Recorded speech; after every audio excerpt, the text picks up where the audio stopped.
Welcome to all of you.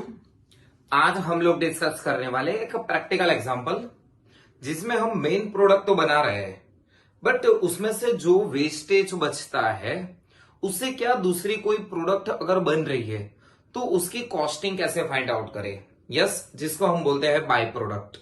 That means एक main product का ही हमारा इंटेंशन है, बाकी जो प्रोडक्ट उसके साथ प्रोड्यूस हो रही है उसका हमारा प्रोडक्शन से इंटेंशन नहीं है। बट जो मेन प्रोडक्ट के बाद जो हमारे पास जो वेस्टेज बचता है ना, उस वेस्टेज में से दूसरी प्रोडक्ट अपने बना सकते हैं। तो उसकी कॉस्टिंग कैसे फाइंड आउट कर दे, तो सबसे पहले एक प्रॉब्लम समझ ले कि प्रॉब्लम है क्या। In manufacturing the main product A, कोई एक कंपनी है जिसकी मेन प्रोडक्ट ए है। Uh company process the resulting waste material into by product B and C. मतलब प्रोडक्ट ए बनाने में जो भी वेस्टेज निकलता है उस वेस्टेज में से प्रोडक्ट बी और सी भी अपने प्रोड्यूस हो जाता है। Using reversal cost method of by product prepare comparative profit and loss statement भी सीखना है आज, of 3 product from the following data. हमारे पास ये डेटा सिर्फ है कि total cost up to the separation point वो 68,000। Total cost up to separation cost मतलब क्या, मेन प्रोडक्ट बना रहा था, मेन प्रोडक्ट ए बनने के बाद हमारे पास टोटल कॉस्ट होती है 68,000। एक्स्ट्रा इंफॉर्मेशन में प्रोडक्ट ए जो हमारी मेन प्रोडक्ट है, बी और सी हमारी बाय प्रोडक्ट है। सेल्स कर रहे, सेल्स दिया है 1,64,000, 16,000 एंड 24,000। एस्टिमेटेड नेट प्रॉफिट दिया गया है, बट ब्रैकेट में लिखा है परसेंटेज ऑफ सेल्स वैल्यू। यहां पे कोई बोला नहीं है कि कितना प्रॉफिट एस्टिमेट करना है, यहाँ पे 20% बोला है, बट सेल्स का, दैट मीन्स 16,000 उसके 20% हो जाएंगे, 30% बोला है 24,000 के। Estimated selling expense percentage of sales value, यहां पे भी एक्सपेंस के बारे में बात किया हुआ है, बट 20% सेम सेलिंग वैल्यू के, 16,000 के 20, 24,000 के 20। एक्स्ट्रा एक्सपेंस में देखना चाहिए cost after separation. Main product में कॉस्ट आफ्टर सेपरेशन नहीं होगा क्योंकि प्रोडक्ट हमारा ऑलरेडी बन चुका है। तो सेपरेशन कॉस्ट कहां पे लगेगा, प्रोडक्ट ए तो खत्म हो चुका है, लेकिन प्रोडक्ट ए खत्म होने के बाद जो हमारा वेस्टेज बचा था ना, उस वेस्टेज के ऊपर कुछ एक्स्ट्रा एक्सपेंस करके हम एक्स्ट्रा प्रोडक्ट बना रहे हैं। तो उसके लिए प्रोडक्ट ए में तो एक्सपेंस नहीं होगा, बट यहां पे 4,800 और 7,200। तो सबसे पहले आपको करना क्या है, आपने ये देख लिया कि आपके पास टोटल कॉस्ट 68,000 है, बट उस 68,000 में से प्रैक्टिकली समझो हमारे पास बना क्या, मेन प्रोडक्ट और वेस्टेज, और वेस्टेज में से प्रोडक्ट बी और प्रोडक्ट सी।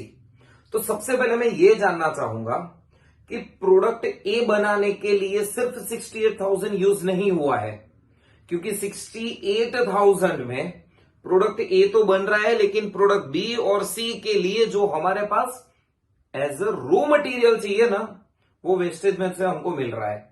तो करना क्या है, 68,000 में से प्रोडक्ट बी और सी का जो वेस्टेज है ना, उसकी कॉस्ट तो पहले साइड पे निकालनी है। तो उसको निकालने के लिए ये हमारे पास जो एक्स्ट्रा इंफॉर्मेशन दी गई है ना, उसका यूटिलाइज करेंगे। तो देखते हैं सबसे पहले कॉस्ट अलोकेटेड बाय प्रोडक्ट। 68,000 में से बाय प्रोडक्ट में कितनी कॉस्ट जाएगी, सबसे पहले वो यहां पे इसीलिए मैंने कैलकुलेट किया है प्रोडक्ट बी और प्रोडक्ट सी के बारे में ही, क्योंकि मेरे को फाइंड आउट करना है बी और सी का कॉस्ट कितना निकलता है। सबसे पहले सेल्स लिख दिया मैंने, 16,000 है, 24,000 है, 16 और 24, बट माइनस क्या किया, अगर मैं 16,000 में सोल्ड आउट कर रहा हूं और मेरा एस्टिमेटेड प्रॉफिट है 3,200, सेलिंग एक्सपेंस है 3,200 और कॉस्ट आफ्टर सेपरेशन है 4,800। सर ये अमाउंट कहां से लाए, एस्टिमेटेड प्रॉफिट हमको बोला गया है 20% ऑफ सेलिंग प्राइस, तो सेल्स है 16,000 का 20%, सेलिंग एक्सपेंस भी बोला गया है 20%, तो 16,000 का 20%, cost after separation already provide किया गया 4,800। तो समझो बच्चों, यहां पे अगर हम 16,000 में प्रोडक्ट सोल्ड आउट करते हैं प्रोडक्ट बी, उसमें से हमारा ऑलरेडी प्रॉफिट तो निकल चुका है 3,200 का, बट फिर भी कॉस्ट हमको इतनी ही मिली 3,000 कॉस्ट हमको इतनी ही मिली 3,200 और 4,800। तो बाकी की एक्स्ट्रा कॉस्ट जो रही ना वो कहां से लाएंगे? यस, 68,000 में से निकलेगा। दैट मीन्स हमारी प्रोडक्ट बी का सेल्स है 16,000, बट उसके प्रॉफिट और दो कॉस्ट हमारे पास अलग सेपरेट है, तो उन दोनों का टोटल और प्रॉफिट का टोटल 11,200 हो रहा है। तो 16,000 में से 11,200 माइनस कर देंगे तो 4,800 रहेगा। अब 4,800 क्या है? जो 68,000 जो मेन अमाउंट है ना हमारे पास, उसमें से प्रोडक्ट ए तो बना है, बट 68,000 में सिर्फ प्रोडक्ट ए नहीं बना, प्रोडक्ट ए में ए के साथ साथ बी का भी जो वेस्टेज निकला था ना उसकी कॉस्ट कितनी होगी? 4,800। सेम एप्लीकेबल प्रोडक्ट सी के लिए कर सकते हैं। 24,000 है, 24,000 प्रॉफिट 30% है, 24,000 के 30%। सेलिंग एक्सपेंस 20% है, 24,000 के 20%। After separation cost 7,200।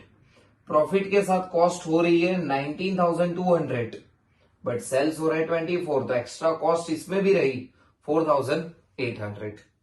तो फाइनली कंक्लूजन, 68,000 में प्रोडक्ट ए बना, प्रोडक्ट बी का जो मटेरियल बनना था ना उसके लिए एक्सपेंस कितना हुआ?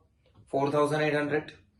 प्रोडक्ट सी के लिए जो एक्सपेंस होने वाला था ना उसमें से कितना बना? 4,800। तो कंपेरेटिव कॉस्ट देख ले। ज्वाइंट कॉस्ट हमारे पास ए के लिए हमने बनाया 68,000, बट यस 68,000 में बार बार बोल रहा हूं प्रोडक्ट ए नहीं बनाए, बी और सी भी बनाए। कितना खर्चा हुआ था? 4,800, 4,800 मतलब 9,600 हो गया। तो यहां से मैं शेयर इन कॉस्ट माइनस कर रहा हूं 68,000 में से 9,600। तो प्रोडक्ट ए जो बनाई ना उसके पीछे कॉस्ट कितनी हुई? सिर्फ 58,400। प्रोडक्ट बी के लिए अभी फिलहाल खर्चा हुआ है 4,800, प्रोडक्ट सी के लिए 4,800।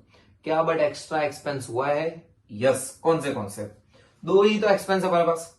एक तो कॉस्ट आफ्टर सेपरेशन जो प्रोडक्ट ए में तो नहीं होगा, लेकिन यहाँ पे 4,800, 7,200 ऑब्वियसली एक्सपेंस होगा। सेलिंग एक्सपेंस हो रहा है तीन में। Selling expense 20% of selling price. तो सेलिंग प्राइस 1,64,000 के 20%, 16,000 के 20%, 24,000 के 20%। तो हमारे पास टोटल कॉस्ट क्या हुई? प्रोडक्ट ए को बनाने के लिए 58,400, सेलिंग एक्सपेंस 32,800, टोटल कॉस्ट हो रही है 91,200। बाय प्रोडक्ट में 4,800 जो हमने ऑलरेडी कॉस्ट फाइंड आउट किया। एक्स्ट्रा कॉस्ट आप यहां से भी देख सकते हो, देखो 4,800, 4,800, 3,200, ये हमारी हो गई एक्स्ट्रा कॉस्ट।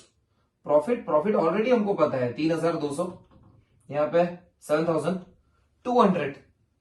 तो सर ये क्यों फाइंड आउट कर रहे का? हमारे पास प्रोडक्ट ए का प्रॉफिट नहीं है, तो प्रोडक्ट ए के प्रॉफिट के लिए तो once more costing total cost हो रही है 91,200, 12,800, 16,800।